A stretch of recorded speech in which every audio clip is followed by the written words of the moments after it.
da companhia é o Filipe, que nos vai partilhar connosco um pensamento estratégico que tem sobre o papel da educação na inovação e no desenvolvimento. Penso que é um tema, é dos temas quiçá mais importantes hoje em Macau. Macau está a descobrir uma identidade, um projeto, uma via num mercado incomensurável como é o da China, na ligação ao resto do mundo, porque é também uma porta da China de saída e de entrada para o mundo. Estas coisas às vezes são pensadas com muita pressa. Nós temos todos os nossos interesses de carreira, os nossos interesses de negócio, queremos olhar para estas coisas para saber o que é que nos vai acontecer nos próximos 3 anos, mas é preciso começarmos a pensar também no que estamos a montar, se calhar para os próximos 30. O meu papel hoje aqui é fazer companhia à estrela e depois tentar perceber junto de vocês quais são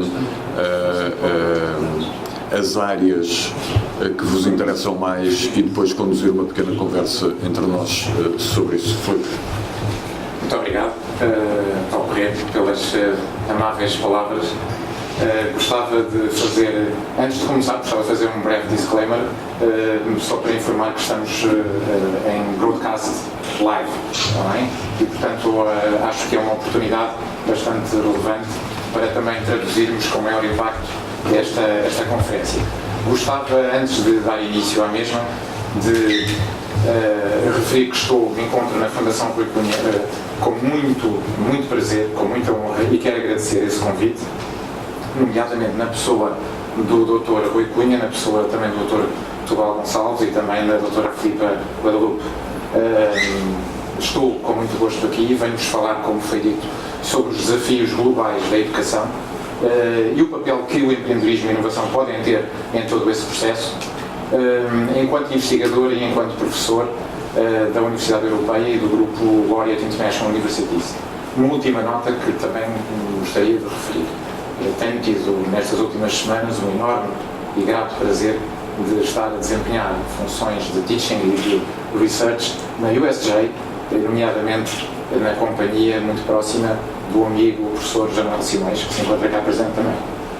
E portanto esta nota é relevante porque é com muito gosto que venho a Macau de novo. Dito isto, gostava de começar por introduzir o tema sobre os desafios da educação, tendo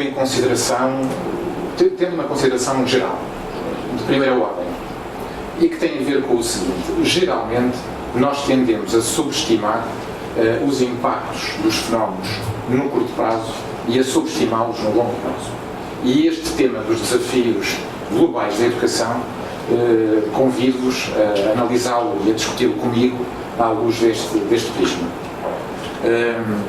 Estamos perante uma questão, uma subquestão, que tem a ver com o facto de o new knowledge, o novo conhecimento, ser ou não ser, ou como fazê-lo ser impactante no conhecimento económico, gerador de riqueza, criador de emprego, de qualidade de vida, etc. Esta é uma subquestão clara associada ao desafio global da educação.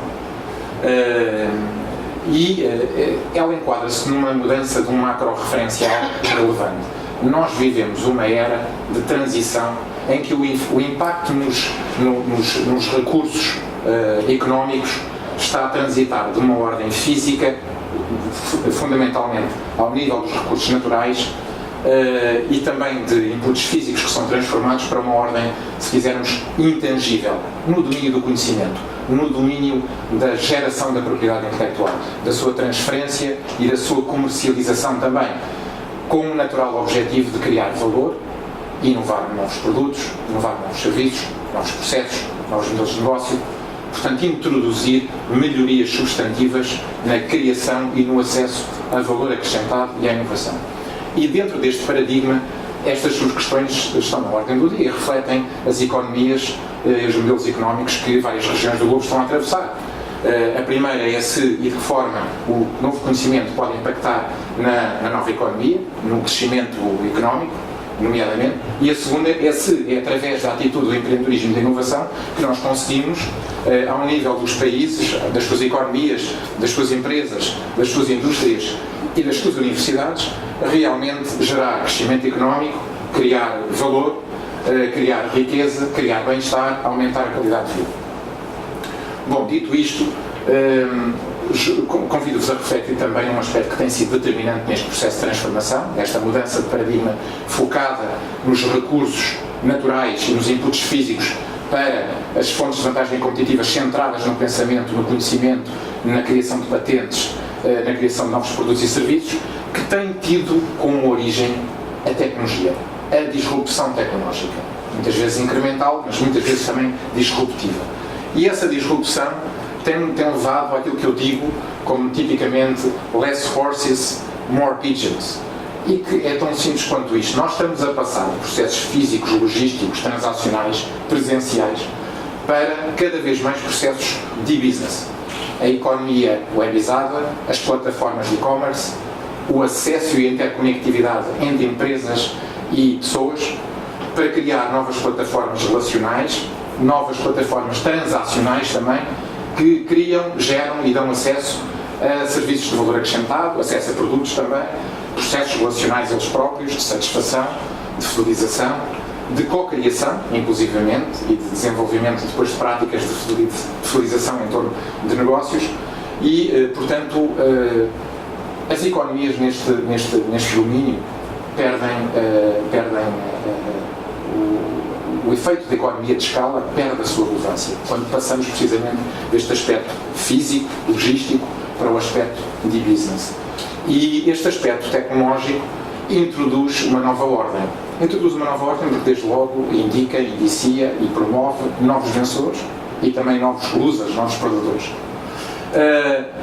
Como disse, as economias de escala perdem relevância e introduz um novo conceito também, tecnológico. Não é meramente tecnológico, lá iremos, porque também reflete dimensões, por exemplo, ao nível social, político, cultural, mas necessariamente do ponto de vista tecnológico há aqui uma nova consciencialização e prática do valor do networking, ou seja, da interconexão entre vários agentes económicos que compõem em várias indústrias, os seus clientes, os seus fornecedores, os seus reguladores, os seus agentes intermediários, os seus distribuidores e tantas outras entidades. E são estes novos modelos de inovação que estão com raiz tecnológica, disruptiva, que estão a impactar a economia e a inovação ao nível regional, tendo presente este referencial global.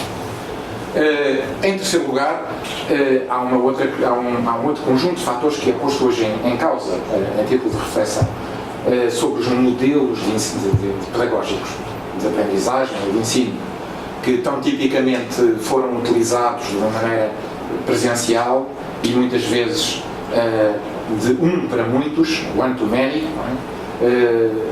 por vezes refletindo com aspectos culturais também de prática alguns modelos até autocráticos, para uma transposição fundamental de, outra vez, networking, one to many, many to many, um novo conjunto de oportunidades de modelos de teaching e de learning envolvendo não só o professor, por vezes até mais do que um professor, em contexto de aprendizagem, e reparem que eu não disse sala de aula, mas também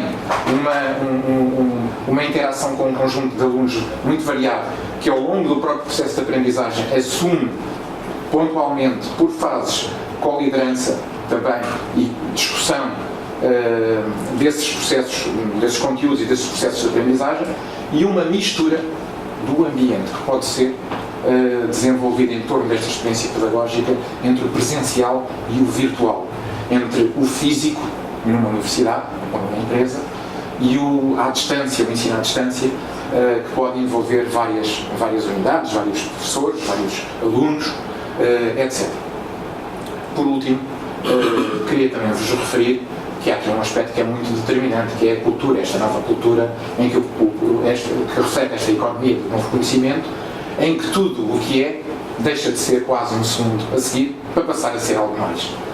porque neste processo de autocriação e de auto-inovação, por via de redes e de interconexão de várias entidades, há novas práticas, há novos léxicos, cada vez mais nós aprendemos novas expressões e se não sabemos, Google it, portanto o novo léxico, para descobrir qual o impacto, que impacto que este novo léxico traz, de prática, de atitude, de cultura, de vivência, de pensamento, de processo, de tecnologia, muitas vezes.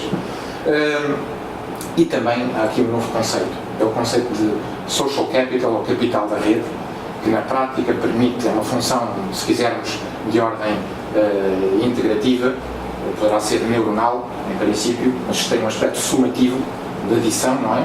De vários capitais de experiências das pessoas e das entidades e das empresas que se relacionam. Então, o paradigma mudou, já não se trata mais de descobrir e fomentar vantagens competitivas sustentáveis em torno das empresas, seja na banca, seja na indústria de supply chain, management, seja em fast moving consumer goods, seja no jornalismo, seja na comunicação, seja nos transportes, seja nos automóveis, mas muito mais do que isso, desenvolver de forma sustentável ecossistemas, redes de redes, em que as várias entidades criam sim novas vantagens competitivas e de inovação. A uma escala regional e muitas vezes a uma escala supra-regional. E daí que toda esta temática bem vem, tem um impacto direto nos processos e nos desafios globais da educação, porque a educação é o fenómeno por excelência de capacitação desses recursos. É o fenómeno por excelência de capacitação não só em extensão, mas também em novas ordens, em diversas inovações. E, portanto, esta é a primeira nota introdutória que eu gostaria de fazer. Gostaria agora de vos convidar a viajar um pouco comigo segundo 3 partes principais. E a primeira tem a ver precisamente com a tecnologia, que vamos focar de uma maneira mais precisa para depois tratarmos dos aspectos económicos e, por fim, dos aspectos educacionais, sociais e educacionais. Finalizaremos com um wrap-up. Dito isto, do ponto de vista tecnológico, eu gostaria de fazer aqui uma aproximação do macro para o micro, também, e vou considerar toda a envolvente tecnologia contextual e de que forma é que ela está a influenciar todos estes desafios. E bem vemos que, em termos tecnológicos, o que tem acontecido no nosso mundo tem sido desenvolvido por waves, por ondas de inovação. E nós tivemos várias ondas, e vamos continuar a ter várias ondas. E tivemos ondas focadas, por exemplo, nos mainframes, nas grandes máquinas de computação e de gestão de dados, depois nos mini-frames e nos DEC Solutions da HP, por exemplo, nos mainframes da IBM, empresas que nós conhecemos, empresas que orientaram a evolução de indústrias e que refletiram a economia de países. Não é? O PC da Compaq, as redes de personal computers também, a internet e a sua interconectividade de redes. E o que temos vindo a assistir neste contexto tem sido o seguinte: os pioneiros nestes avanços podem ter sucesso ou insucesso. O que vemos normalmente é que os inovadores estão a ter sucesso. Aqueles que continuamente estão a inovar estão a ter sucesso. Ou seja, do ponto de vista tecnológico, não tenhamos dúvidas. O contexto é de mudança, mas não é de mudança de A para B. É uma sequência de mudança. E daí que é uma mudança infinita. E lá está, nós podemos discutir inovação incremental e inovação disruptiva. Na década de 70, finais da década de 70, em 77, salvo erro, Steve Jobs teve aquela visão extraordinária de pensar que o computador não teria necessariamente que ser utilizado por um conjunto de pessoas, um computador por um conjunto de pessoas, mas podia ser utilizado por uma pessoa só. E, portanto, nós passamos daquelas macro-escalas de computadores, quase de tamanho de casas, alguns mesmo do tamanho de divisões de casas, não é? Eu recordo, e permitam-me fazer este parênteses, uma vivência muito pessoal que me foi partilhada pelo meu pai, que a dada altura, na década, portanto, estamos a falar ainda do início dos anos 70, me dizia, num âmbito de escritório, relatava o dia, e que num âmbito de uma reunião de escritório teria dito aos colegas: eu agora tenho que me deslocar para a casa onde está o computador. Portanto, o fim da reunião. E desta visão, um insight fabuloso de Jobs, quando diz: vamos tornar possível o acesso e a experiência unipessoal por computador. Isto revolucionou completamente a indústria e continua a revolucionar, e nós hoje temos os personal computers, e temos os tablets, e temos mobile devices, e temos smartphones, e temos um conjunto de devices que continuam a proliferar e a serem desenvolvidos. Para se ter uma ideia, top 20 de empresas que estão cotadas de e-commerce com índices SSI Score elevadíssimos, que na prática refletem a simplificação social a 360 graus. Isto traduzindo significa que são empresas que recorrem à tecnologia e aos seus processos e plataformas, e que o seu impacto é tanto maior quanto maior a capacidade, a simplificação, a simplicidade relacional entre entidades, pessoas, serviços, produtos. E também a sua socialização, o seu impacto de sharing. Estão a ver? Portanto, tanto melhor, tanto mais rapidamente uma plataforma terá a sua expansão, quanto maior for, assim será o seu SSI, será também superior. E aqui está um conjunto, muitas delas conhecem, obviamente. Foquei aqui este exemplo da Índia, que me parece uma região que traduz muito, a China também, este tipo de indústria, com o Flipkart, o eBay, o LX, Amazon, etc. E além dos devices, temos também as waves de internet. Temos a internet dos documentos com o Adobe. Temos a internet do e-commerce com a Amazon, com o eBay, com a Alibaba, com o JD, tantas outras empresas. Temos a internet de pessoas, as pessoas que se ligam por interesses, por commonality factors, por efeitos, fatores comuns, não é? De personalidade, de comportamento, de foco de carreira profissional, de hobbies, de interesses, de pensamento, e duas delas, por exemplo, LinkedIn ou Facebook. E temos um novo domínio neste momento que passa pela internet das coisas, the Internet of Things. E a Internet of Things não é mais do que a possibilidade, que já assistimos hoje, de interconexão dos mais variados equipamentos, empresas, pessoas, entre si, combinando indústrias diversas. Perguntar-me, isto tem impacto na educação? Claro, porque até aqui não fará mais sentido, ou a partir daqui, não fará mais sentido estudar as indústrias de forma isolada. Nós hoje, quando olhamos para as inovações que estão a ser realizadas, por exemplo, pela Apple, ou por exemplo, pela Samsung, tomemos o exemplo da Samsung. A Samsung introduz inovações que têm um impacto, por exemplo, na comunicação e na transferência de dados através de tablets, por exemplo, mas transporta toda essa experiência e esses benefícios, por exemplo, na experiência automóvel. Neste momento, a Samsung está a desenvolver projetos na indústria automóvel. Não existe mais essa divisão estática de estudo, de assessment, de avaliação, e não só do estado da arte das indústrias, mas também das suas oportunidades para o futuro. E o cliente é o único e tem uma experiência de 360 graus. É o mesmo cliente que está no tablet que vai a conduzir depois o seu carro, depois vai trabalhar. No futuro, provavelmente, teremos até carros, smart cars, que podem conduzir sozinhos. Mas não quero adiantar muito nessa matéria. O Internet of Things de facto, reflete muito mais a nossa existência, o nosso pensamento enquanto existe, não é? Não tanto focado nos nossos passos, mas mais naquilo que nós experienciamos e que conhecemos.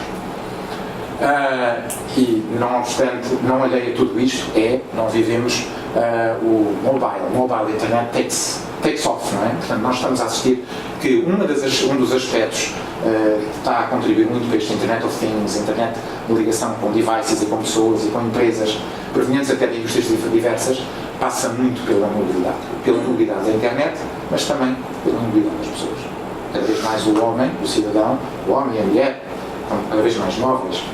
A consciencialização da globalização. E, para se ter uma ideia, 700 bilhões foi a receita, ou é a receita estimada para 2015, em 13 países, 700 bilhões de dólares para o mobile internet. Okay? Isto corresponde a 70% do produto interno bruto mundial. É disso que nós estamos a falar este ano. E este valor vai passar para o seu dobro, cerca do seu dobro, para 1,55 trilhões de dólares em 2017. Portanto, nós temos a criação de emprego para 3 milhões de pessoas neste momento, por via deste desenvolvimento tecnológico e destas tendências, e temos um pace incremental de cerca de 23% anual em termos de revenues anuais, portanto, receitas anuais para este tipo de indústria ou para este conjunto de indústrias. Portanto, these are the big numbers, estes são os grandes números, não é? Nós não estamos a falar de peanuts, nós estamos a falar de indústrias que combinam processos, plataformas, vários tipos de equipamentos, pessoas e empresas e que naturalmente vão impactar na educação. Hoje, um dos aspectos que perturba qualquer professor será ter à frente uma plateia de alunos que durante uma aula quer ou tenta ou consulta mesmo um mobile, um smartphone, um tablet durante a aula e que não seja para aceder a conteúdos, não é? Eu creio que nos próximos anos vai haver um shifting, uma mudança. E creio que isso é visível, porque já está a ser visível em outros aspectos da nossa vivência, e julgo que isso traz novas oportunidades do ponto de vista educacional, em termos de aprendizagem, em termos de teaching também, portanto, pedagógicos, e nós vamos falar disso um pouco mais à frente. Por outro lado, toda esta indústria impacta na vida dos consumidores e o comportamento do consumidor, no sentido estrito de interação destes devices, tem também conhecido um Quality Satisfaction Factor, portanto, um fator de satisfação que tem vindo a ser crescente. Para se ter uma ideia, aquilo que nós chamamos o Consumer Surplus, que na realidade reflete o valor adicional que um consumidor, em média, percepciona e valoriza de cada vez que compra um device destes, móvel, está na ordem, em termos anuais, de $4.000. Quer dizer que cada cliente, ao comprar equipamentos, reconhece que está a aceder a um valor refletido no seu preço, se depois de efetuada a sua decisão de compra, e acrescenta a esse valor de preço um valor adicional. E esse valor adicional, em termos anuais, cifra-se neste momento em $4.000. Eu presumo que a tendência é crescente. E eu julgo que as indústrias que incorporarem processos tecnológicos móveis vão colher dividendos disso e os clientes também. Até porque, reparem, ao florescerem estas economias centradas neste tipo de indústrias, nós temos, em 2008 já tínhamos mais de 200 bilhões de app downloads feitos por aplicações, e foram mais de 100 bilhões em 2013. Isto reflete, digo eu, uma enorme aposta na penetração também destes devices nos mercados. Um dos aspectos que promove essa penetração tem a ver precisamente com o preço, mas não só, também com o design de inovação. Nós assistimos que cada vez é mais intuitivo aceder a funcionalidades no mobile device, seja um tablet, seja um smartphone. Os próprios computadores experiencialmente estão a mudar nesse sentido. Portanto, há vetores de ordem de inovação ao nível dos features, da sua simplicidade.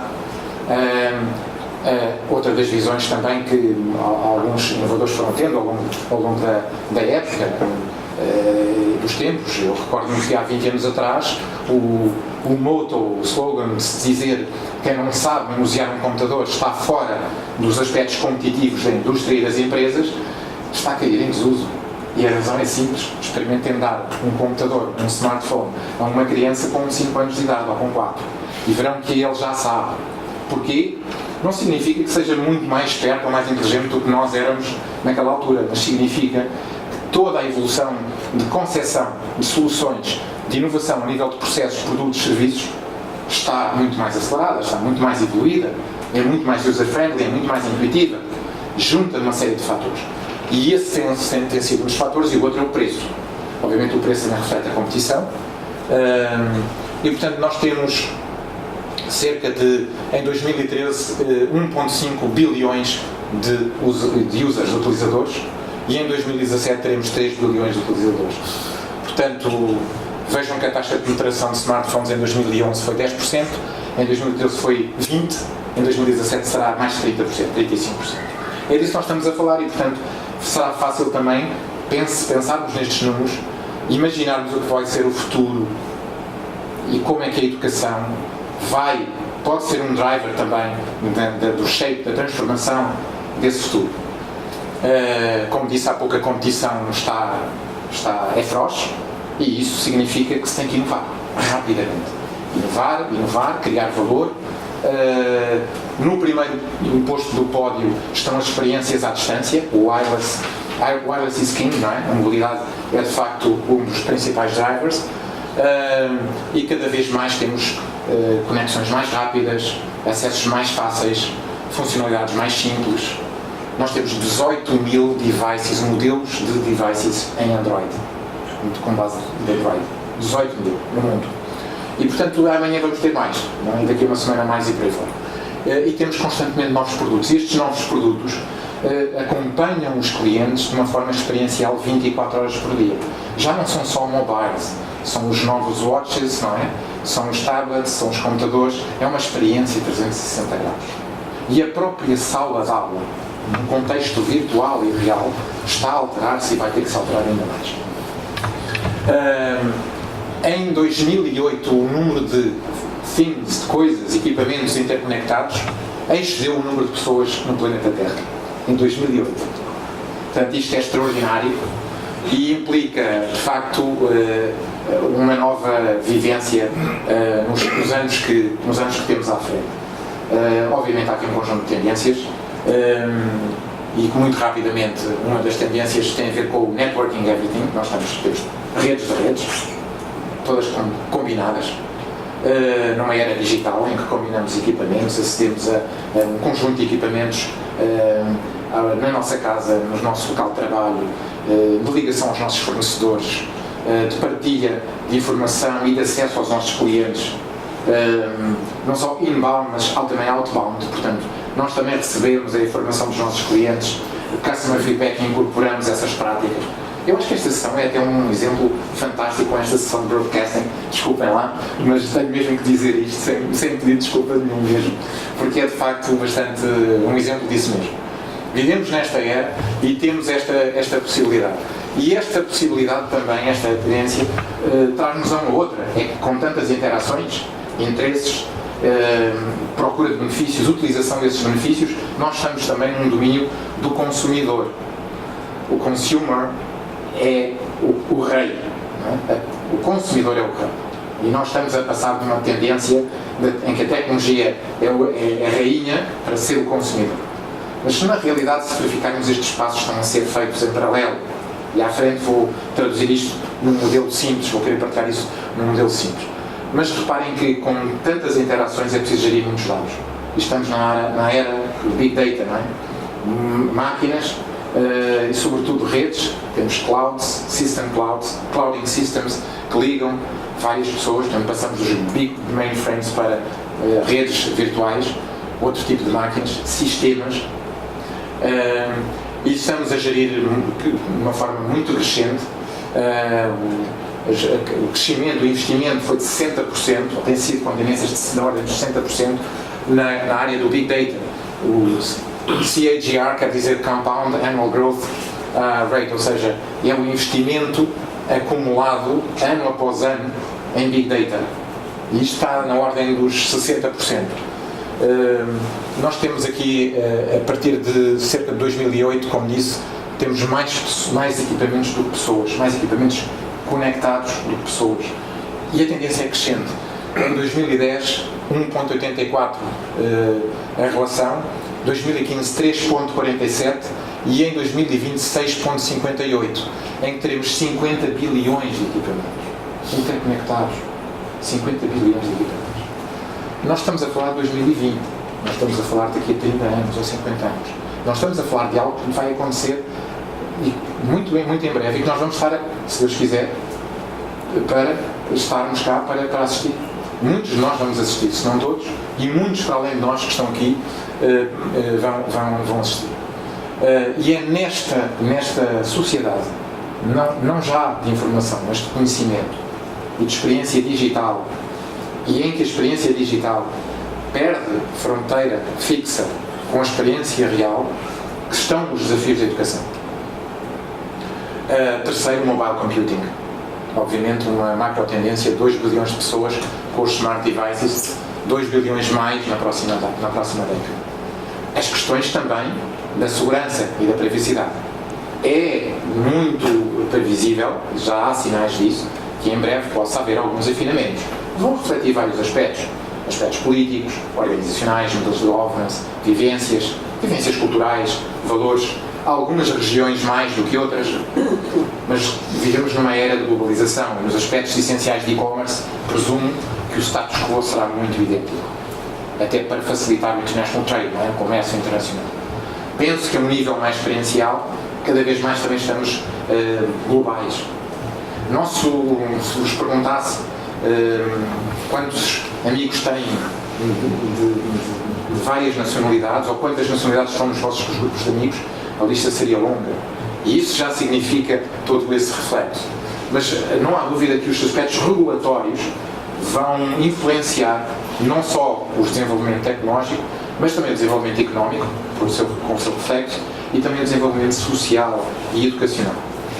Depois, o aspecto cada vez mais que estou a falar, da globalização e da sua cultura, deste novo fenómeno, digo novo porque ele de facto não tem muitos anos, avança muito depressa e nós já nos habituámos a ele. Cada vez temos um mundo mais flat, não é? Dizemos.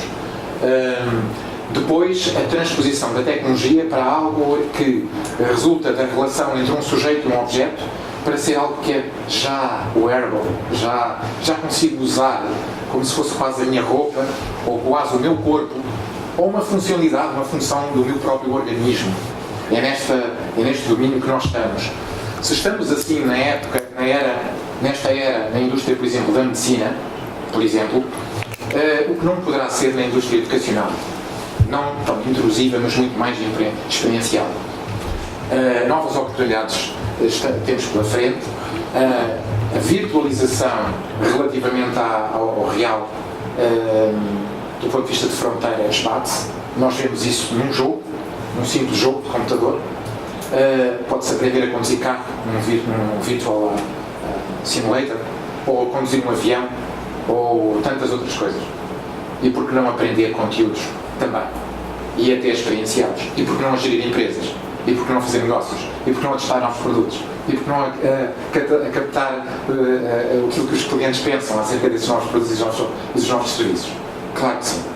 E portanto, até inclusive do ponto de vista de negócios, nós hoje temos interações que se passavam fisicamente, exclusivamente, de uma forma exclusiva, para interações que se passam virtualmente.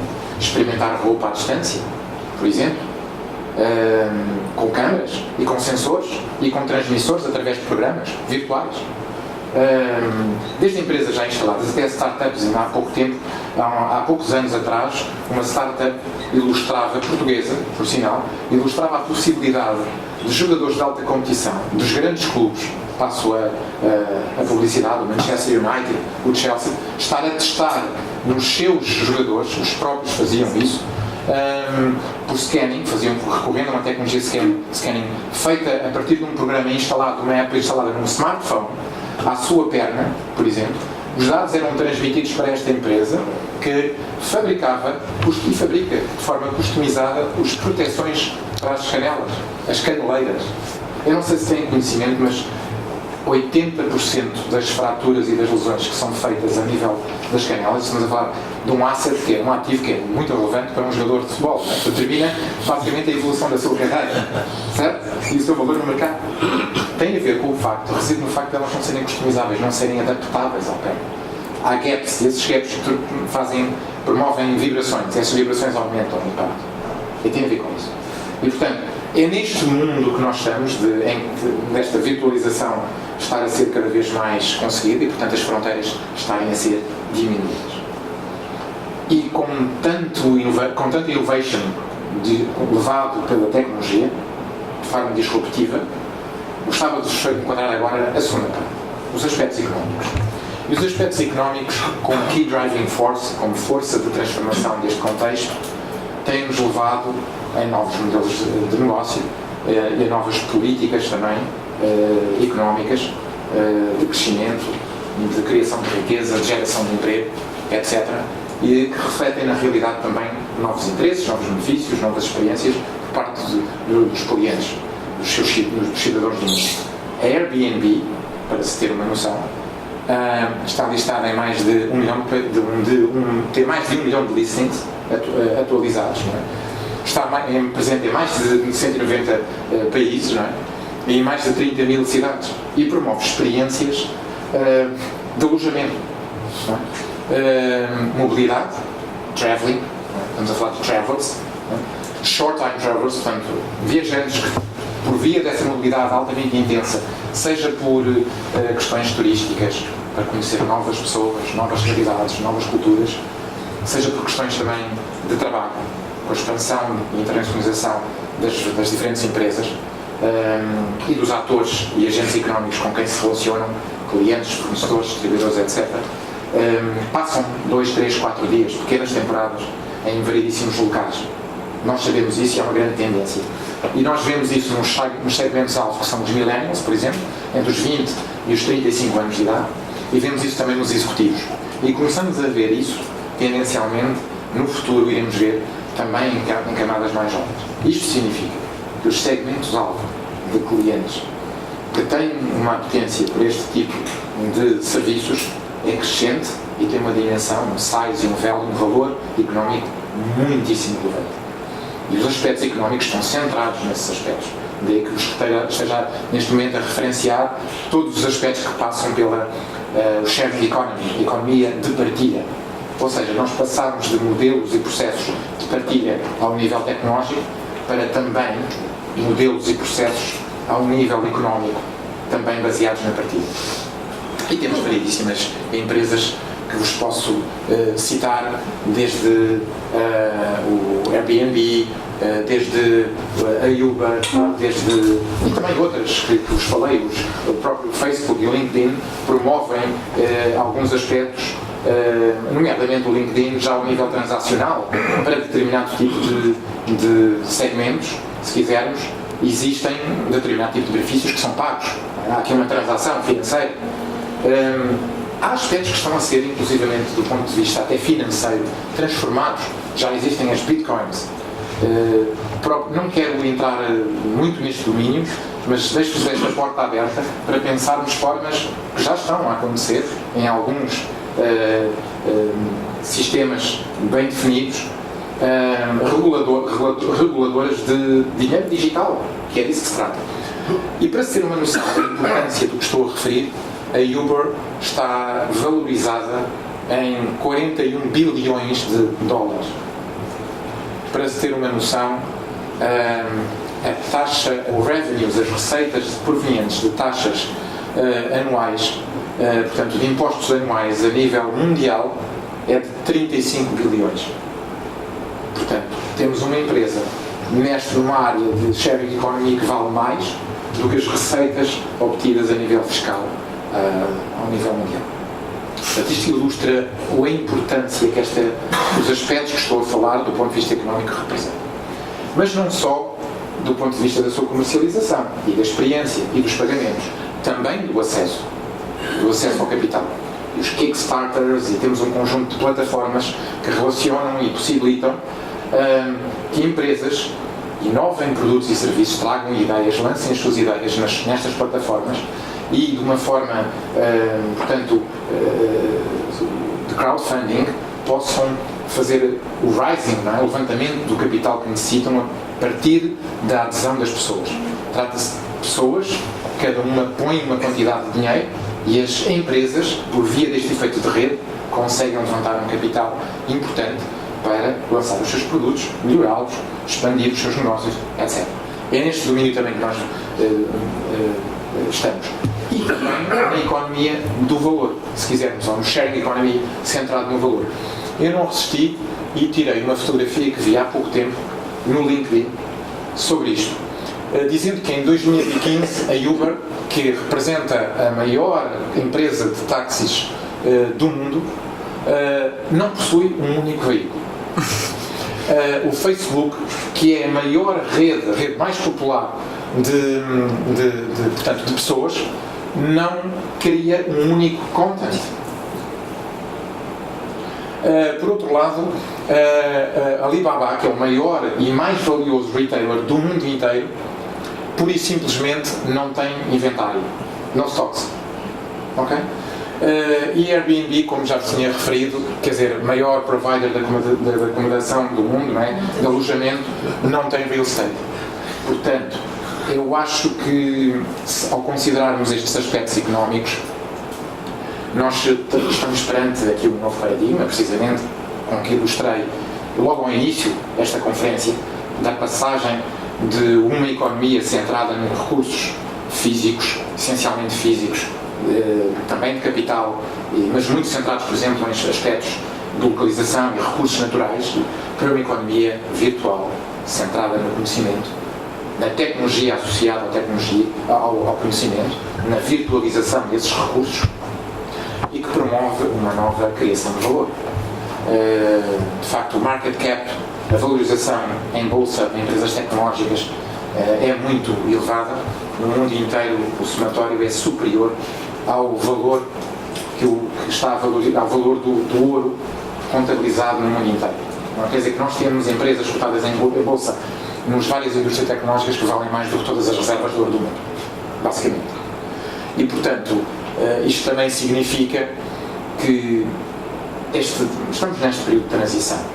Ou seja, o supply chain e as fast moving consumer goods e o retail, todas as indústrias que precisam de retail para entregar os seus produtos, têm uma realidade muito concreta. Estamos a falar da indústria automóvel, da indústria dos vários produtos, não é? Vários diferentes goods, não é?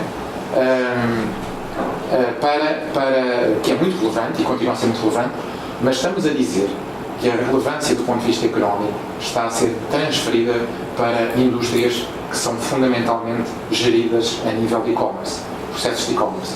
Portanto, com transações de business, se quisermos, tecnológicas, transações e acesso também, experiências, portanto, desde logo o acesso aos catálogos dos produtos e dos serviços, à sua compra, à sua experiência, ao seu feedback, e muitas vezes também utilizando canais de distribuição e de promoção também dessa forma. E por outro lado, o valor que ambas as indústrias estão a criar, se compararmos com o número de pessoas que está envolvido nas mesmas, vejam a diferença. Nós temos 135 mil empregados diretos nestas três empresas, Facebook, Apple, Google, para 4,2 milhões de empregados no outro grupo de empresas, focado em processos de supply chain tradicionais.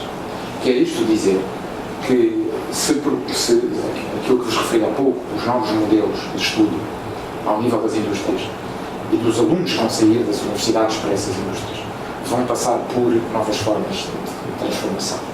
O próprio supply chain, como nós o conhecemos, tão relevante para a China, por exemplo, para a Índia, para os Estados Unidos, para todos os países que estão a fazer, que têm taxas de exportação muito elevadas, têm balanças transacionais comerciais muito relevantes pela exportação que têm, vão obedecer a novos modelos, modelizações econométricas, novos modelos de negócio, novas valorizações também, novas políticas de regulação, etc. Eu posso dizer, inclusivamente, que do ponto de vista de research, é uma das áreas de research que estou a levar a cabo, por exemplo, e posso dizer que estou a constatar que os conceitos tradicionais fixos de supply chain centrados numa empresa, suponhamos que um consultor recebe uma proposta para fazer um estudo de uma multinacional, como otimizar o supply chain de uma multinacional. O modelo tradicional seria contabilizar e valorizar todos os processos, tecnologias, pessoas, e também o modelo estratégico, evidentemente, que está considerado toda a supply chain deste grupo, desta empresa. Este seria a abordagem tradicional. Hoje já não será mais assim. No futuro, o que nós vamos ter são modelos de supply chain, de avaliação de supply chain e de otimização, que serão deslocáveis, ou seja, não contemplam exclusivamente a empresa, contemplam vários fornecedores e redes de fornecedores e também intermediários e também clientes. Portanto, será uma pedra essencial do ponto de vista de modelo preditivo, considerar a avaliação de um supply chain management, por exemplo, com um business model, um business plan para uma multinacional. Coisa que há uma década atrás, se quisermos até, os dias que correm, vamos ser claros, as pessoas continuam a fazer isso nos modelos tradicionais. E isso perdeu completa relevância. E agora a terceira parte. E a terceira parte é fundamental. Mas eu tinha que introduzir o tema e tinha que o contextualizar. E eu penso que a educação é isso mesmo. A educação é a valorização. E é a possibilidade de valorizar a vivência, a vida das pessoas, em todos os seus domínios.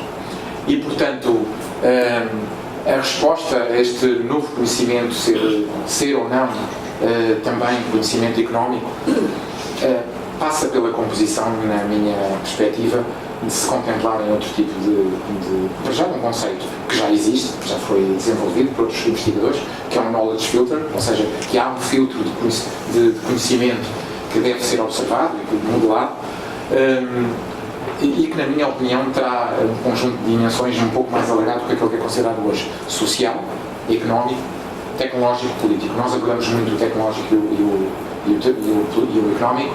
Quero abordar agora o social. O político não o irei fazer. É muito específico, exige país a país, uma abordagem quase país a país ou região a região. É muito útil. Eu penso que acontecerá a seguir nos próximos anos. E quanto à criação de riqueza, à criação de emprego e ao crescimento económico, poder ser resultado ou não de empreendedorismo e inovação. Eu julgo como prática educativa, sim, cada vez mais, porque cada vez mais, ao esbater-se a fronteira entre o virtual e o real, aumentam as possibilidades de inovação, de experiências, de aprendizagem para os alunos e para os professores e para os investigadores. O risco de falhar vai-se esbater. As consequências, o impacto desses possíveis falhanços serão levadas tendencialmente a zero.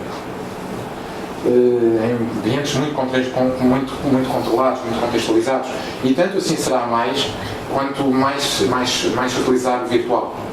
E como perdemos a noção de fronteira, ou melhor dito, essa noção de fronteira perdeu relevância, significa que maiores extrapolações podemos fazer das experiências tecnológicas virtuais para a realidade. E isso será muito útil, gastando menos dinheiro, utilizando menos recursos. Cada vez mais a educação vai se centrar na aprendizagem processual, como criação de valor, e na aprendizagem orientada a projetos. Os alunos vão começar a realizar projetos desde que entram na universidade até que acabam os seus cursos.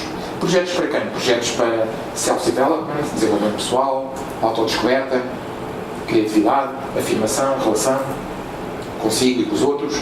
Projetos para as empresas, onde querem trabalhar, ou nos setores onde se veem eles próprios, depois de fazer um pouco de autoconhecimento e autodescoberta, ajudados por alunos, por professores e por alunos também. Peer evaluation vai ser fundamental também. É muito importante que, como dizia no princípio, tenhamos a noção que o modelo educacional, eu sento-me no universitário, claro está que há aqui uma perspectiva integrada, bem veem que estes processos são culturais. Creio que os aspectos que se prendem com o ensino e os modelos ao nível da escola primária e secundária vão sofrer transformações também.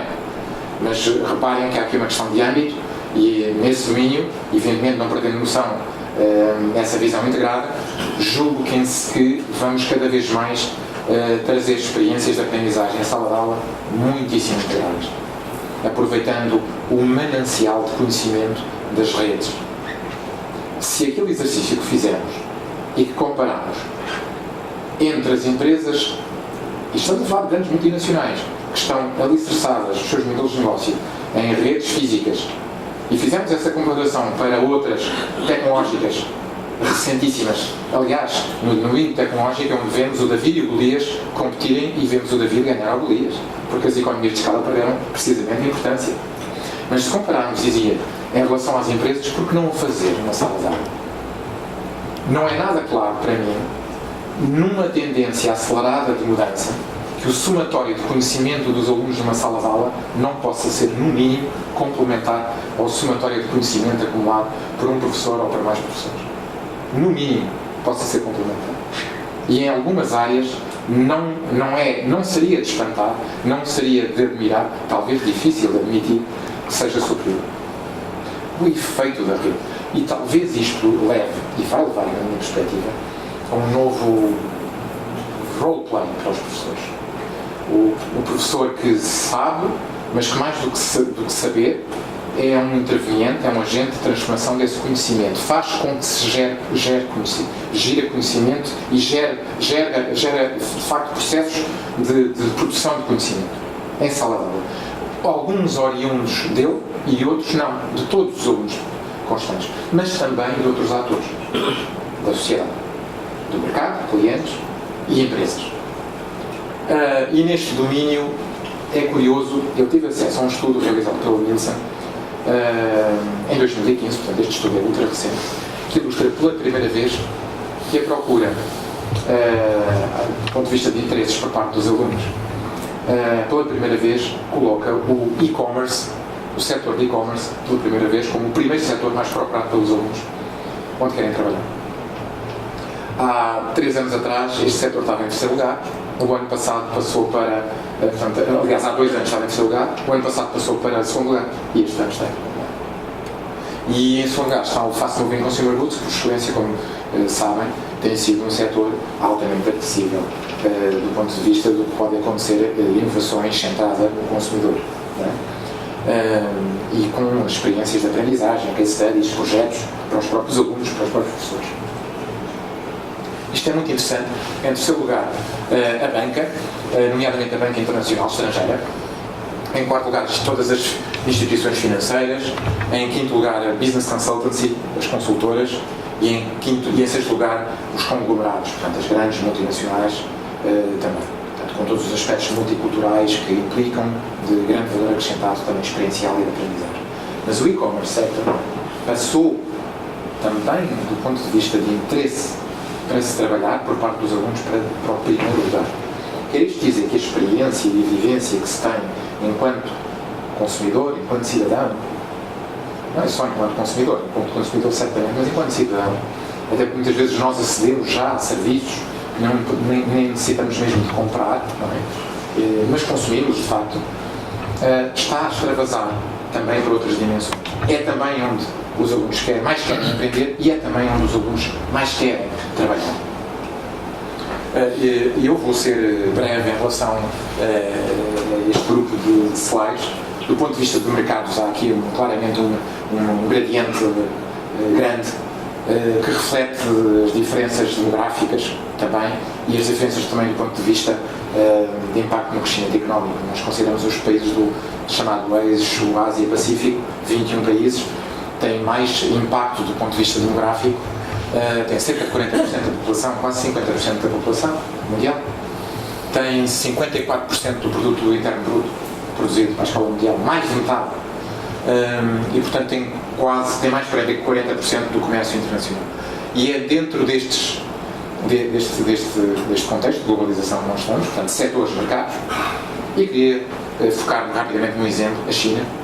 A China que em 2020, segundo um estudo realizado pelo IMD, Lausanne, Suíça, o instituto mais reconhecido no mundo, colocado no ranking mundial na primeira posição há vários anos consecutivos, nos estudos e no desenvolvimento executivos, realizou um survey em 2008, mais tarde atualizado, com 531 Executive Top Managers, que, segundo eles, cerca de 70% no agregado responderam que tomam a China como sendo um inovador e um líder nos próximos 5 anos.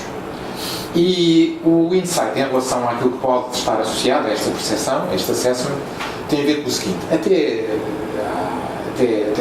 há muito pouco tempo, a China é reconhecidamente a chamada World Factory, não é?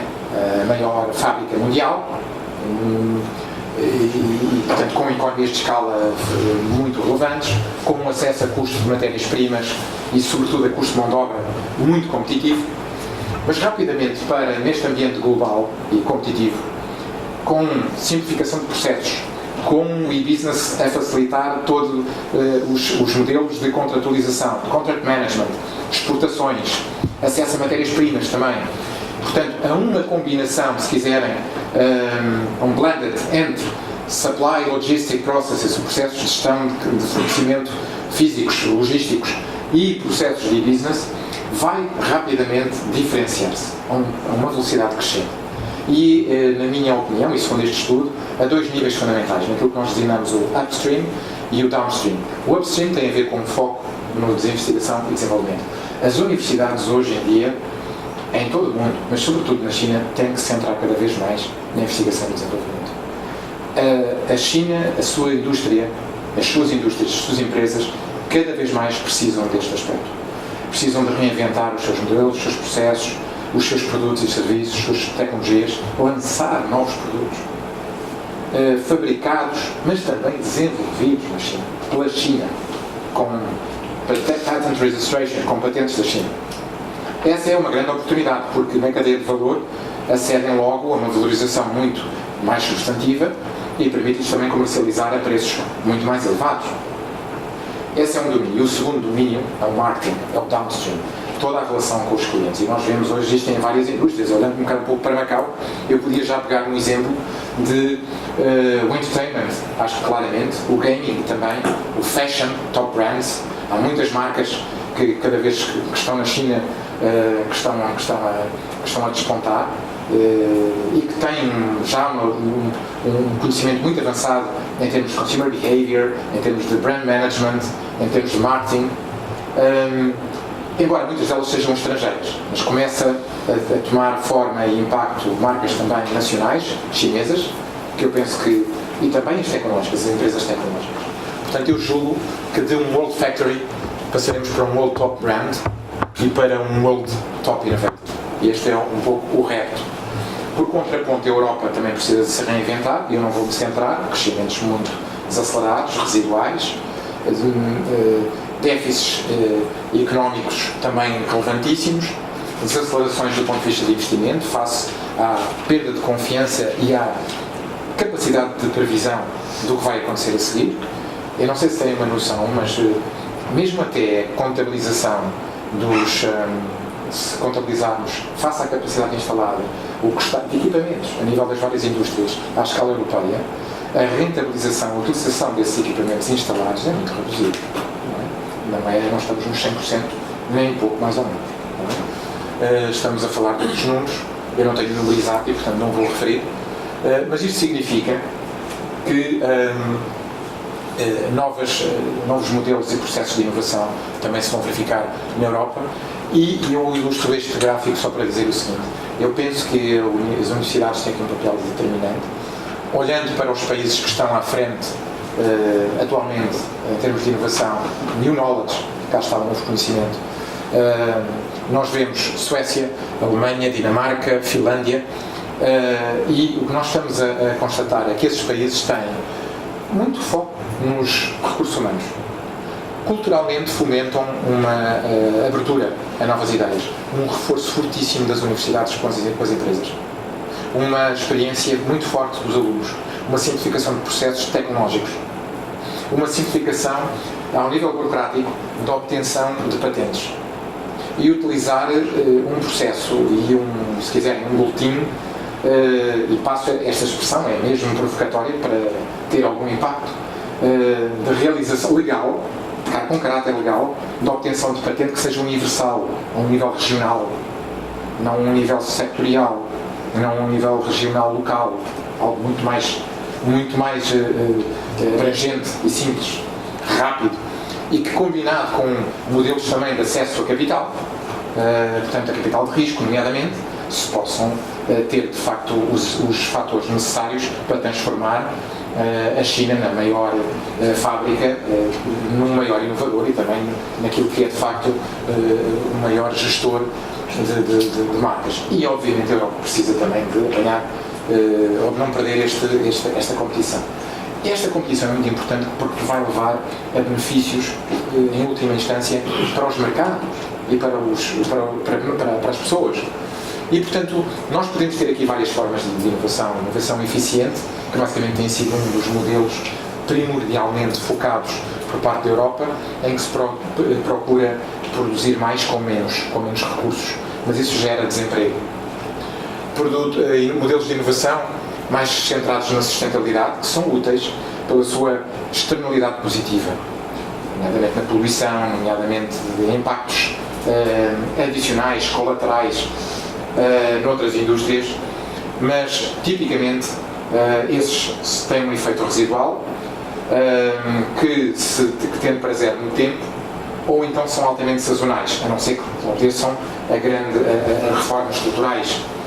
Mas normalmente estes modelos, se também tiver uma incidência exclusiva, levam a uma mera substituição dos grupos-alvo. Quem compra um carro elétrico não compra um carro convencional. É útil para o ambiente. Melhoramos a qualidade de vida, sem dúvida. Mas se quisermos estar a falar de criação de riqueza e de postos de trabalho, não é um modelo. Significa isto que o modelo tem que ser híbrido, tem que ter componentes de inovação focada em eficiência, inovação focada em sustentabilidade, e esta é muito relevante para países que estão mais atrasados desse ponto de vista. Penso que aqui a China também tem passos a dar muito importantes, mas não só a China. Globalmente, isto é um processo global, até porque estes processos afetam a competitividade global. Sejamos claros.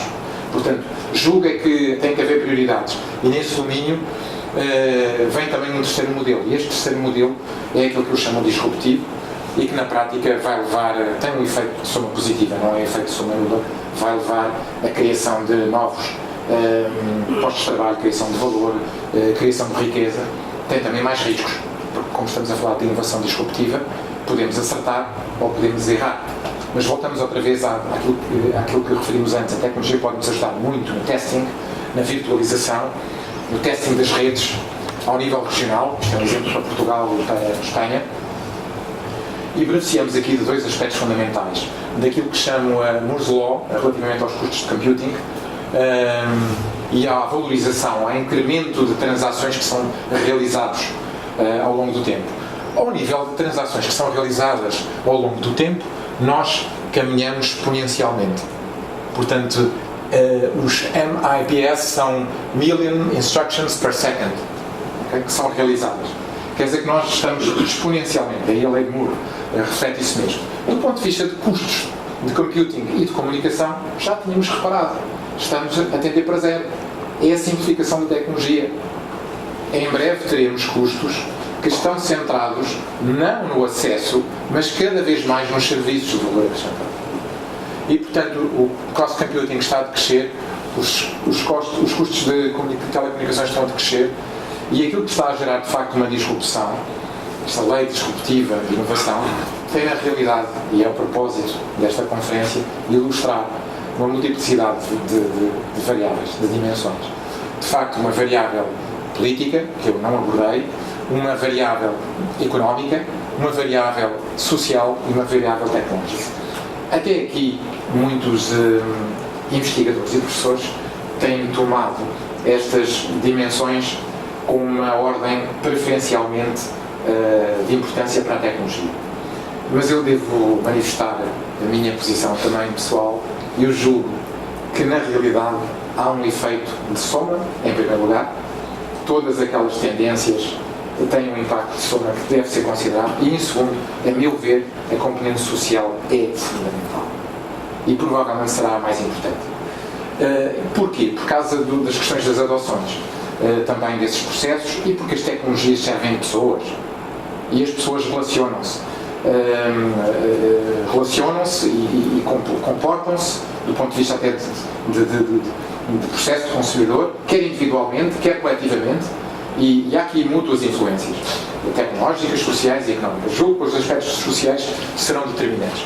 E eu não queria deixar de ilustrar com um exemplo, e neste exemplo que gostava que fosse tido em consideração, a rede Laureate, onde se insere a Universidade Europeia, ilustra já este modelo, esse conceito de vivência de rede, conceito de geração de valor, de novo conhecimento em rede, com uma interdependência global de várias universidades, mais de 80, worldwide, 29 países, mais a dimensão online, educativa online, com 950 mil estudantes de variedíssimas nacionalidades. Este é um modelo que colhe e centra os aspectos de criação de inovação disruptiva e incremental, que foca os processos de aprendizagem por parte dos alunos em projetos reais, que leva os modelos pedagógicos suportados em processos de criação de valor, sequenciais e paralelos, mas em que de facto os alunos aprendem e apreendem conceitos e implementam e testam esses conceitos e percebem o assessment, umas vezes a sua avaliação resulta positiva e outras vezes negativa, e há espaço para o sucesso e para o failure, para o falhanço, e é muito importante a cultura do falhanço. A cultura do falhanço tem que ser vista como um instrumento de aprendizagem necessário para a aprendizagem, até porque o próprio modelo e conteúdo de ensinamento pode e deve tomar em linha de consideração a aprendizagem. Há umas largas semanas atrás, numa conferência em Lisboa, eu ilustrava a história da descoberta da molécula do DNA. Hoje, quando se fala disso, percebe-se os erros sucessivos que foram tomados por variedíssimos e ilustres cientistas, mas à época, e separados apenas por 2 ou 3 anos entre a descoberta realmente da molécula da estrutura, da molécula da vida, a molécula mais importante para a humanidade, e os modelos aproximativos foram essenciais para essa descoberta.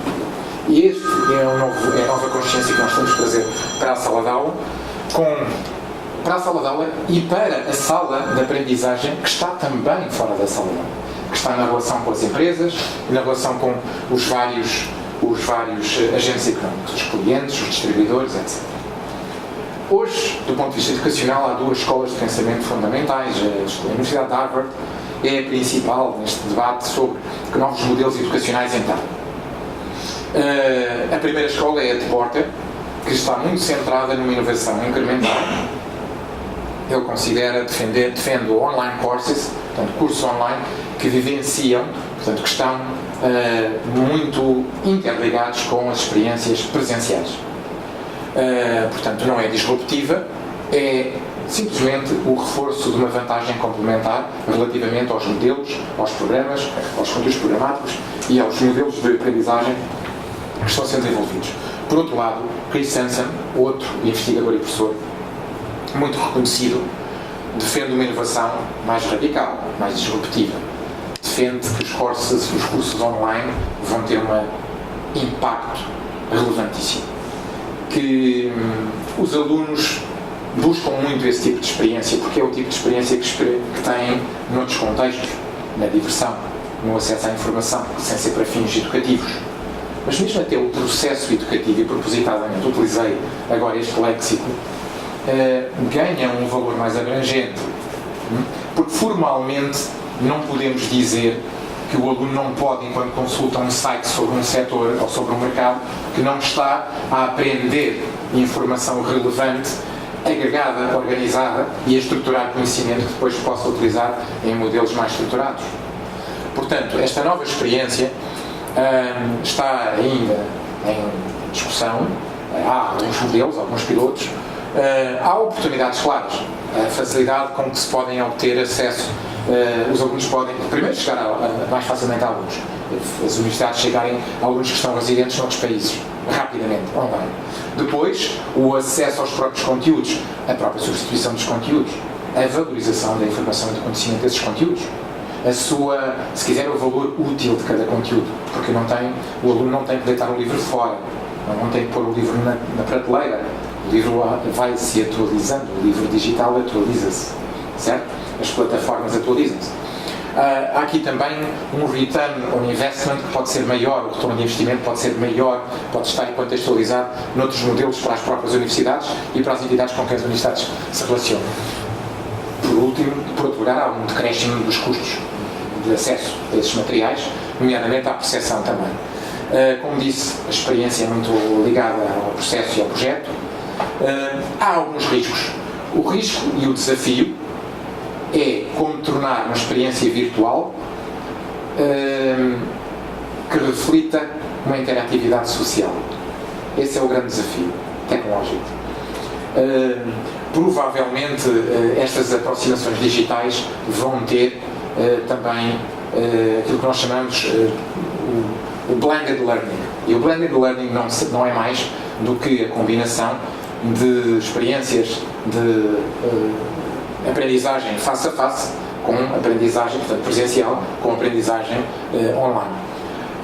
E também aquilo que nós designamos também de flipping and blending, O flipping tem a ver também com metodologias que já hoje estão a ser promovidas educacionalmente, e os desafios globais da educação passam exatamente por aqui. Que, contrariamente aos modelos tradicionais em que o aluno tem a sua aprendizagem na sala de aula, depois tem os processos de assimilação durante a sala de aula, posteriormente completa um conjunto de atividades, exercícios, defesas de projetos na sala de aula para assimilar e consolidar esses conhecimentos, para mais tarde, fora da sala de aula, então consolidar assignments, trabalhos de casa, análises de case study, homework, não é? Este modelo tradicional ser muito mais dirigido para uma experiência divisional, se quisermos, claramente dividida. Um micro-lecture, ou seja, a aula ser muito mais pequena, por um lado, e o processo de aprendizagem começar muito antes da sala de aula. O próprio aluno, os grupos de alunos começarem o seu processo de aprendizagem por si mesmos. Têm acesso aos lectures, têm acesso aos materiais, aos casos de estudo, a todos os e-books e começam a estudar. E depois do seu estudo fazem processos de assimilação, até com testes online, testes online. E depois, só depois, posso até vos dizer que algumas universidades estão a colocar em teste já a possibilidade dos alunos só se poderem inscrever em algumas disciplinas se tiverem uma nota mínima no teste de acesso à disciplina onde se querem inscrever. Portanto, há minimal requirements para se poderem inscrever. Ou seja, há os mínimos, evidentemente estamos a falar de um mínimo, mas é um mínimo sustentável, estruturado, que depois dá acesso aqui. Uma experiência muito superior do ponto de vista pedagógico e garante que os alunos querem mesmo fazer aprendizagem nesses domínios. A segunda parte, então, tem a ver com a sala de aula. Aqui o aluno completa a assimilação e os processos de suporte para essa assimilação na sala de aula e tem o apoio do professor. É curioso porque provavelmente nós teremos que mesmo que necessitar de novos perfis de professores. O exemplo clássico do professor regente que dá as aulas teóricas, certo? E que depois tem um ou mais assistentes que dão as aulas práticas, está transformado. Não existirá mais no futuro. Porque na realidade o professor mais valioso agora é aquele que sabe e pode testar os conceitos teóricos com a prática. Se será o assistente ou o regente, é um novo profile. Não estou preocupado com essa categorização. O fundamental é a competência.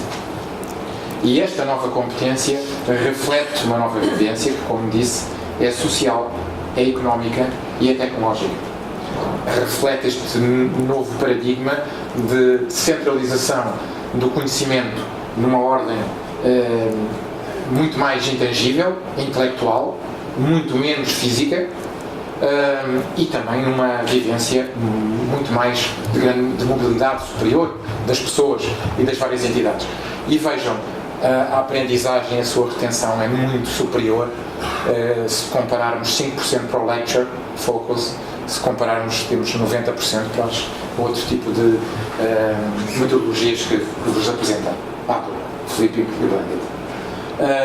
Aqui um overview do processual, exemplo ilustrativo processual que está a ser realizado na Universidade Europeia com o Executive Master de Entrepreneurship and Innovation, a criação de uma cadeia de valor que o aluno experiencia, aprende e implementa para no final ter um processo com um projeto desenvolvido, inovador, capaz de ser apresentado e defendido a um conjunto de competidores, fornecedores, investidores, num ambiente de interface entre uma universidade e uma indústria e um mercado. Portanto, não são dados casos de estudo ou materiais de estudo dissociados do projeto do aluno. Claro que existem esses instrumentos, mas o foco principal não é aí, é na experiência do aluno. E o aluno, sempre que apreende um modelo ou uma ferramenta nova, tem que implementar ao projeto. Vejam o que isto significa num processo de aprendizagem, num, 2 ou 3 ou 4 anos, para um aluno, em termos de autodescoberta, de autodesenvolvimento. Está a fazer um projeto que gosta, para o qual se sente vocacionado, e o efeito de valor acrescentado que se gera na comunidade, na sociedade. no mercado e na indústria que ele quer ser. Um conjunto de parceiros que neste programa da Europeia e da Laureate existem, e duas últimas notas que eu não resisto a partilhar, que são ensinamentos para todos nós e que nunca nos podemos esquecer, por vezes esquecermos. E o primeiro é, e para mim também o digo, que se ninguém fez um único erro é porque realmente não tentou mesmo nada de inteiramente novo. E se quer fazer new knowledge, novo conhecimento, tem que tentar o novo. E portanto essa aceitação também do falhanço que é essencial. E o segundo é que a educação é a arma, não é? Entre aspas, não é? O argumento mais poderoso que nós temos para mudar o mundo. Portanto, estes dois pensamentos, um de Einstein e outro de Mandela, concluo esta sessão. Espero que tenha sido do vosso agrado, que tenha correspondido às vossas expectativas, e fico muito satisfeito e estou disponível para todas as perguntas que possam ter. Muito obrigado. Obrigado, Filipe.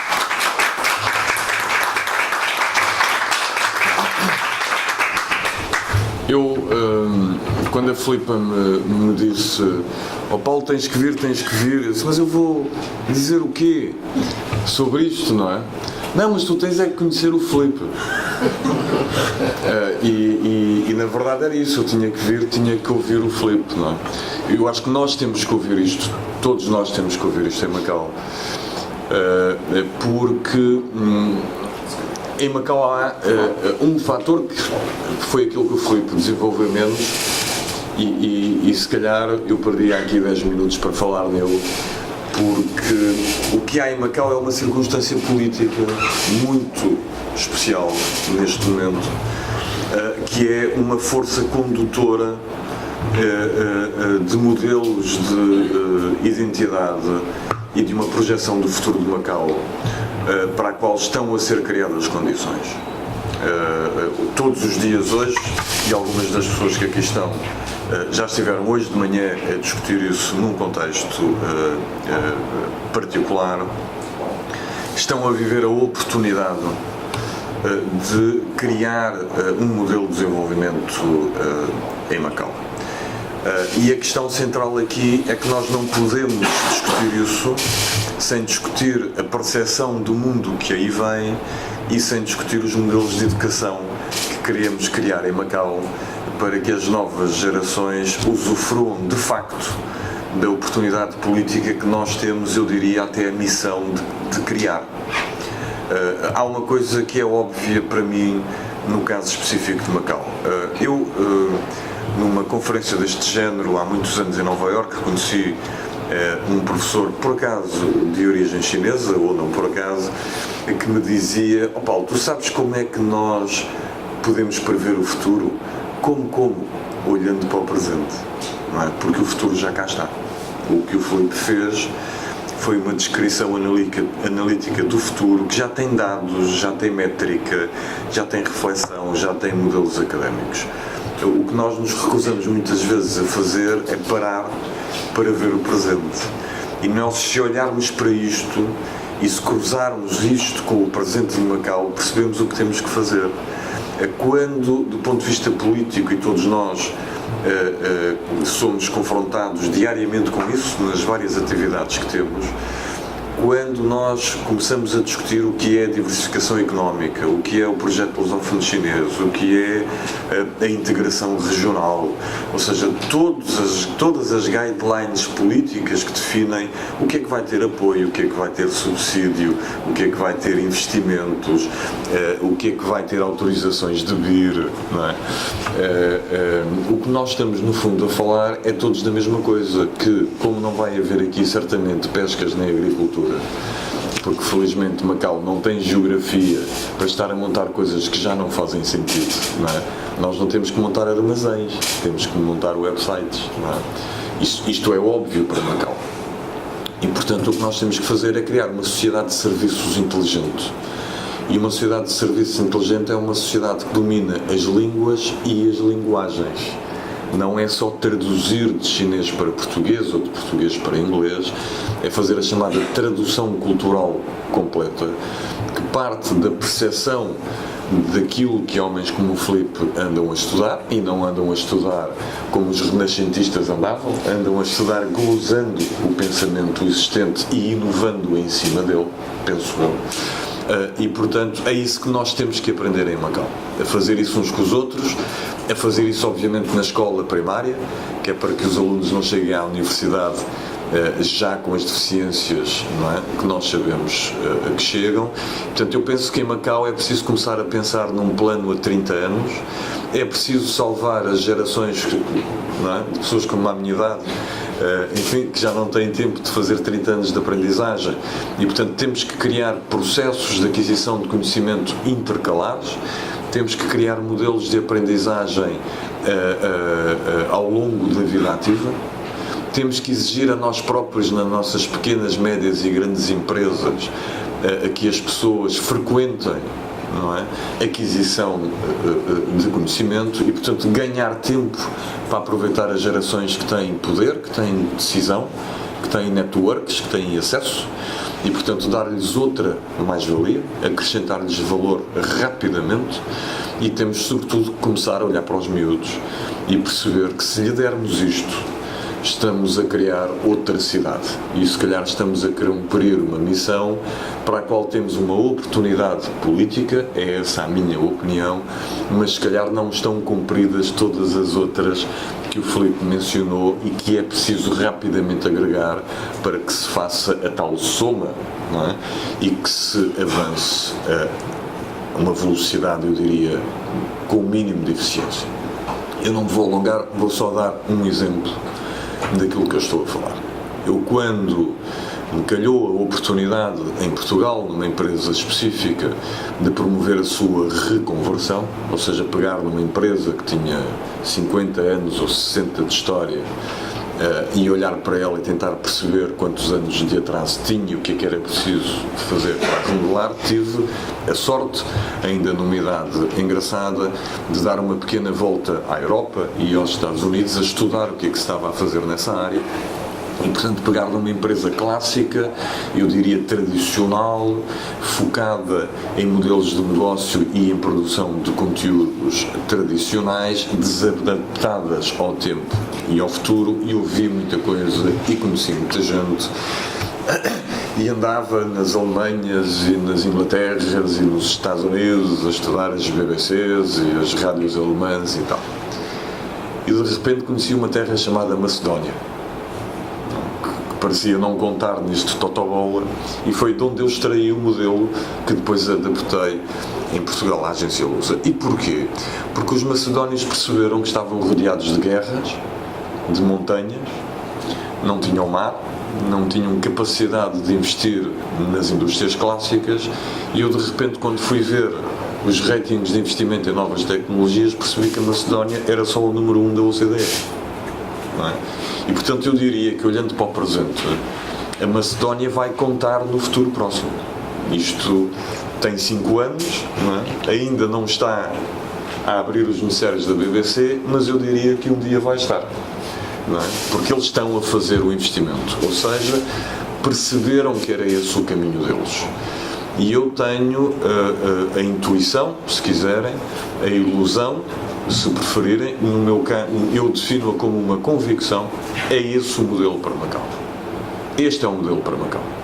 Educar as novas gerações num modelo, se calhar, até jesuíta, de domínio das línguas, de domínio das linguagens, de domínio das geografias, das cortes, das oportunidades cruzadas que cada geografia dá, porque estão definidas para Macau geografias muito dispares, muito distantes, em 5 continentes, o subcontinente chinês, 5, 6 ou 7 países com uma língua específica que é a portuguesa, e a maioria das pessoas aqui presentes são portuguesas, mas isso não interessa nada. Estando em Macau, essa oportunidade está definida, está criada. O que nós temos todos é que aprender como a trabalhar e aprender, penso eu, quando falamos de educação, que já não estamos a trabalhar para nós, só para nós. A nossa obrigação, a nossa missão, a nossa oportunidade e a nossa responsabilidade é trabalhá-la para as novas gerações e, portanto, o que nós temos aqui a fazer é aprender.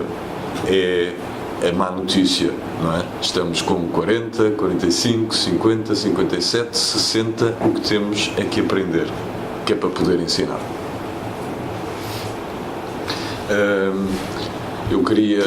Nós estamos um pouco tarde, eu sei que está a entrar para a hora do jantar, mas obviamente não queria perder a oportunidade de vos engajar um pouco na conversa, não é? Eu peço que sejam sucintos nas perguntas, que é para podermos aproveitar o pouco tempo que temos para respostas, está bem? Muito obrigado ao Dr. Filipe pela presente palestra. Quando eu vi o tema desta palestra, a primeira ideia que surgiu na minha cabeça, um dos desafios globais para a educação, foi a tecnologia. Mas, por espanto, o doutor conseguiu avançar no aspecto tecnológico para explicar como é que iria ajudar, como é que iria melhorar a educação no futuro. E, portanto, uma das minhas principais dúvidas, em primeiro lugar, eu acho que, sem dúvida, a escrita é um dos fenómenos mais importantes da evolução da humanidade. Nós que estamos aqui em Macau, um local onde se mistura a cultura portuguesa e a cultura chinesa, eu acho que a escrita é um fator muito importante. Porque isto é um exemplo que está ligado à minha vida, do meu dia a dia. Eu sou um aluno do curso de tradução, eu já trabalho em função pública e a minha única dificuldade agora neste momento é a escrita na língua chinesa. O que eu quero dizer com isto? Com o avanço da tecnologia, o aluno, esta autoaprendizagem, o contato com a imensa quantidade de informação ajuda imenso, mas parece que a escrita está a desaparecer, não pode estar a desaparecer, a escrita está cada vez mais fraca, o aspecto da escrita, ou seja, com o computador nós já não precisamos escrever. Eu posso escrever copiar um texto de 20 páginas, talvez, dentro de 5 dias, mas na escrita talvez tenha que demorar mais do que um mês. Peço desculpas pela minha pergunta, mas é muito sincera. Para que serve um aluno possa saber muito, mas não sabe escrever? Grande pergunta. Tenho muito gosto que coloque essa pergunta e acho que é de facto extraordinariamente relevante. Não sei se mais alguém quer adicionar alguma coisa ou outra pergunta. Isto não, mas eu estava depois de... Mas se calhar podes colecionar a... Se queres fazer... É melhor, é mais fácil, evidente, é mais fácil, pensou. Tem o microfone disponível, por favor.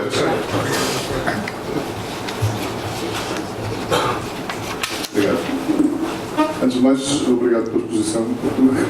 Gostei muito, penso que gostamos todos.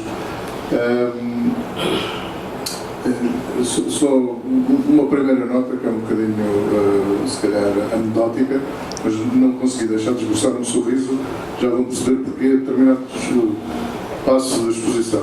Porque eu tenho um filho que ainda não tirou a carta de condução porque está à espera daqueles carros que se vão conduzir sozinhos. E, portanto, pois, numa nota um bocadinho mais séria,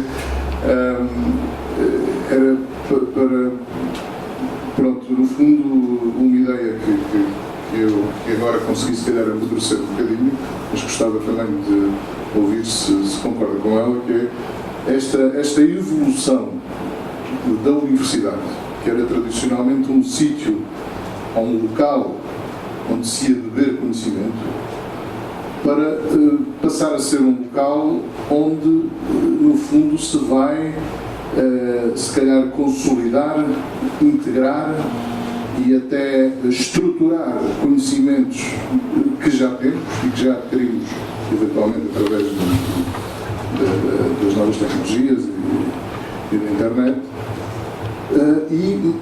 Talvez ainda mais importante do que isso, certificar esse conhecimento. Não é? E, portanto, daí não só a mudança que eu concordo que as universidades têm que fazer o seu papel, mas também a mudança que falava relativamente ao professor, que deixou de ser aquela lente que debitava conhecimento para passar a ser, se calhar, no fundo, um gestor do conhecimento que os alunos já trazem. Era só mais alguém quer intervir? Força, se calhar. Então, se calhar pode surgir alguma coisa. Já a resposta a estas duas perguntas que são muitíssimo interessantes. Começando pela primeira, portanto, relativamente à interligação e ao caminho que vai da tecnologia para a educação e à influência que esse caminho pode traduzir, potencialmente pode traduzir para a escrita e para a importância da escrita na vivência da aprendizagem e também na vivência para além da aprendizagem. Esta pergunta é muito relevante e eu gostava de enquadrá-la segundo um modelo com algumas dimensões. A primeira dimensão é a dimensão da língua, a relevância da língua e a relevância da diversidade de línguas inserida nas culturas. E este é muito importante. Esta dimensão é muito importante pelo seguinte: com a globalização, o mundo está-se a tornar cada vez mais plano. E é verdade à distância de um clique, mas também isto também é verdade no relacionamento, ou se quisermos, nas barreiras culturais para o relacionamento entre pessoas de nacionalidades diferentes. E isto porquê? Porque desde logo a língua passou a ter, para além da sua identidade própria e do seu denominador específico, passou a ter como que, por via desta multiculturalidade e desta interdependência, um papel que nem sempre tem a mesma importância, ou seja, continua a ter para cada país a importância específica, mas em termos globais nós temos línguas que têm mais importância do que outras. A língua inglesa, por exemplo, é a língua mais falada em todo o mundo, diversificado, geograficamente e culturalmente. Portanto, hoje em dia, falar inglês é absolutamente chave. A língua chinesa é extraordinariamente importante também. Mas mais do que isso, mais do que a importância das línguas, que continuam a ter importância, creio que ganharam uma segunda dimensão de importância pelo aspecto da globalização. Este parece-me ser um aspecto importante desta dimensão. São as linguagens, também foi um aspecto referido aqui pelo Paulo. Tão ou mais importante, é muito importante a comunicação. Os processos de aprendizagem residem sobretudo em processos de comunicação, de transferência e de comunicação, obviamente depois de, se quisermos dizer, absorção, também, que se traduz depois em aquilo que nós chamamos capacidade de absorção, absorptive capacity, não é? E de valorização. Então, estes aspectos da linguagem acho que são muito importantes. Eu acho que a tecnologia pode não ser dissonante da importância da língua. Desde logo porque pode suportar novos processos de tradução online, por exemplo, muito mais robustos do que aqueles que existem hoje. Eu posso lhe dizer que nos últimos 2 anos, sobretudo, estive a participar ativamente em projetos de inovação desenvolvidos e desenhados por alunos, uns da Universidade Europeia, por exemplo, e outras ideias até discutidas na USJ, desta última vez, portanto esta vez em que me encontro aqui, em Macau, que referem, portanto, 2 projetos, há 2 grupos de alunos, um da Europeia e outro da USJ, e na sexta-feira iremos ver, em concreto, que promovem ideias para suportar produtos e serviços inovadores de tradução de língua online, tradução online de línguas diferentes. E a mera tradução da língua, obviamente, tendo em consideração o aspecto, a sua importância da língua e da linguagem que referi anteriormente, a mera tradução da língua não chega, é insuficiente. teremos então que desenvolver projetos, soluções de traduções entre línguas com contextos sociais acrescidos, com expressões idiomáticas. Mais do que aprender a dizer bom dia ou a escrever bom dia, é perceber em que ocasião se deve dizer bom dia. E melhor dito, o que é que significa a expressão bom dia? E que diferença tem essa expressão bom dia da expressão olá? Ou da expressão como está? E, portanto, contextualmente, há aqui um conjunto de valorizações que vão sendo naturalmente, eu peço desculpa se poderei chocar algum especialista e investigador linguista, mas refiro-me ao impacto que eu percepciono que a globalização está a ter já e vai ter ainda mais nos aspectos linguísticos, relacionais, sociais. Portanto, eu não julgo que este aspecto se vá perder, não é? Não julgo. Acho que a sua pergunta faz todo o sentido. Julgo que tecnologicamente os alunos podem e devem ter instrumentos, ferramentas que suportem estas traduções entre línguas, quer oralmente, quer por escrito, graficamente. Julgo que a tecnologia pode ajudar. Concordo consigo, não tem sido essa uma preocupação, mas penso que pode ser uma solução. Julgo também que estes aspectos podem estar um pouco interligados com uma componente regulamentar. E vou explicar porquê. Se considerar, por exemplo, o que dei na minha exposição sobre o Facebook, a maior empresa e a mais reconhecida empresa no domínio das redes sociais, que não gera um único conteúdo próprio, portanto, utiliza elementos de língua, de expressão, de língua e de linguagem, de língua escrita, não é? Mas não tem, e portanto tem autocorretores, naturalmente, mas permite outro tipo de expressões, grafia de outro tipo de expressões, não está enquadrada num quadro regulamentar sistemático e sistémico. Não existe definido nenhum sistema de intellectual property rights para quem escreve no Facebook ou em outra plataforma tecnológica. Eu acho que esse é um domínio que está associado à sua pergunta, em termos de nexus causality, causalidade, não é? Para mim, não sobram dúvidas que a tecnologia pode ser um safe, se quiser, um elemento de segurança para, de uma forma sustentável, manter e até gradualizar mais a importância da língua dos diferentes países. Mas é preciso que, do ponto de vista legal e regulamentar, existam também uma certa progressão nesse sentido. A razão é muito simples, é que a partir do momento que forem atribuídos intellectual property rights a quem escreve uma frase, porque se o senhor escreveu uma frase no Facebook, esse conteúdo é seu. Se esse conteúdo é seu e tem valor e está a ser transmitido, obviamente tem um valor, e esse valor deve ter uma transação em relação ao seu proprietário. E isto obedece a um novo modelo de negócio, que penso que terá um impacto nos revenues do Facebook, na sua valorização em termos de marca. A tua intervenção é sobre isto ou é sobre a seguinte? Então, se calhar, antes de responder ou não. E talvez dar um exemplo que me foi dito, exatamente, eu não posso precisar onde, mas aquilo que referiu, de que está extremamente avançada a tradução online, aquilo que me foi referido é que está mesmo excepcionalmente avançado, e essa tradução passa pela aquilo que se diz ser o computador escrever, o computador traduzir para outra escrita e depois ler aquilo que está escrito na outra língua. Isto a velocidade fantástica e que já está extraordinariamente avançado, foi aquilo que me referiram.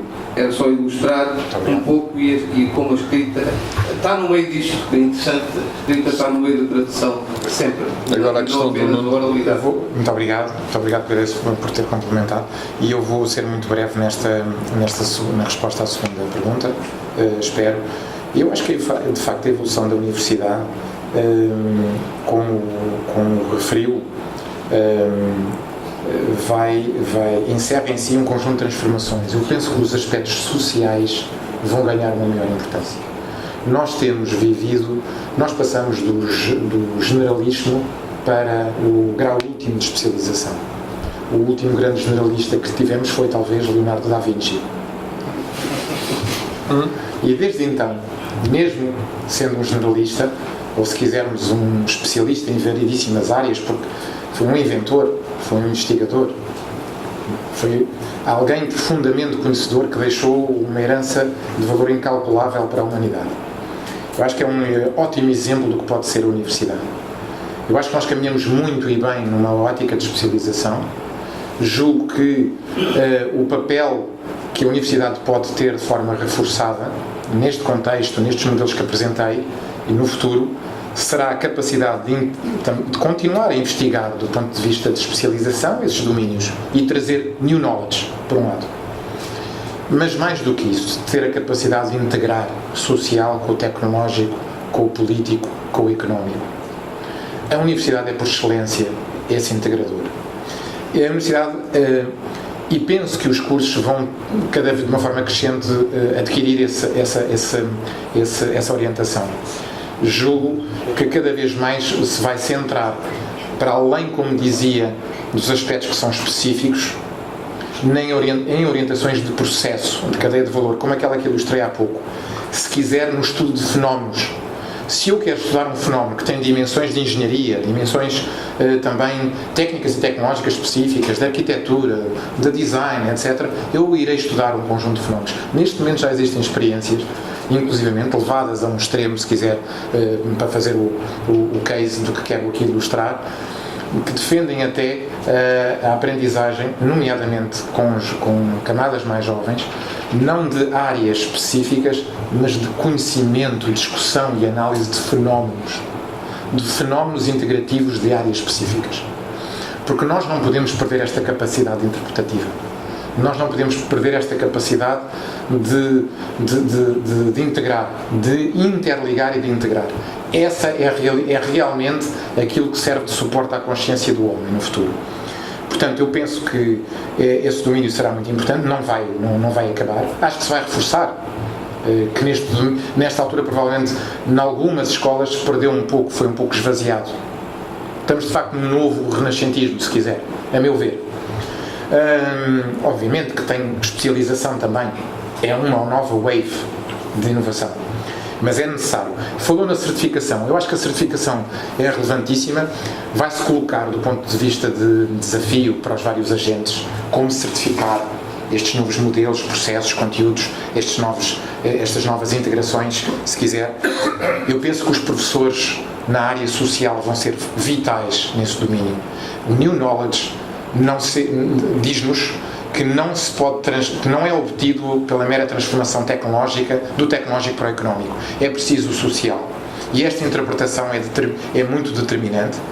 E, por outro lado, e para concluir, eu julgo que os aspectos que se aprendem com a inovação são essenciais para a universidade. A universidade tem que ser o exemplo máximo, o centro onde se testam novos processos, novas ideias, onde se inova, onde se erra e onde se aprende com o erro. Obrigado, Filipe. Vamos terminar aqui à tarde, mas eu não resisto. Como é que te chamas? Desculpa? Mateu. Eu vou-te contar uma história. Quando eu tinha, se calhar era mais novo que tu, e fui para uma ação de formação, foi outro dia, e fui para uma ação de formação com uma vedeta daquele tempo, um grande pensador do jornalismo, eu penso que a Fátima conhece, o António Jorge Branco, e fui ter aulas de rádio com ele. E como estava a migrar da escrita para a rádio, quando ele pergunta então qual é o instrumento mais importante de um jornalista de rádio, não é? E eu, muito inteligente, disse: o microfone. Não, é a caneta. 20 anos depois, quando estava a fazer a Revolução Multimédia na Lusa, encontro-me no elevador com outro brand mundial do jornalismo português, que é o António Queiro, que hoje vive na China e toda a gente conhece em Macau. E eu disse: então, António, mais uma, não é? E diz ele: epá, eu comecei com a caneta. E eu olhei para o bolso dele e ele tinha uma caneta no bolso e eu sorri em silêncio, lembrei-me de António Jorge Branco. E no fim do processo da reconversão multimédia da Lusa, ou seja, a introdução das tecnologias de informação e das novas linguagens, fui fazer uma reunião de síntese com os editores e perguntei: então qual é hoje o instrumento mais importante de um jornalista da Lusa?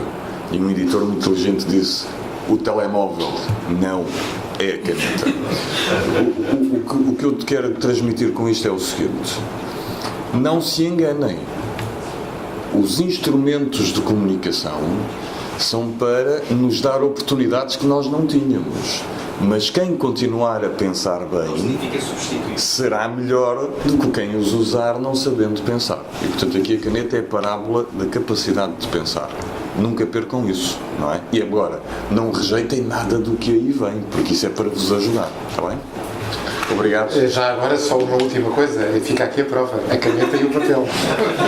Posso só, em nome da Fundação Rui Cunha, Claro. agradecer muito ao Sr. Professor Felipe Castro Soeiro, ao Paulo Rego, por esta lição, por este descobrido desta nova ordem económica e deste admirável mundo novo. Muito obrigado. Muito obrigado.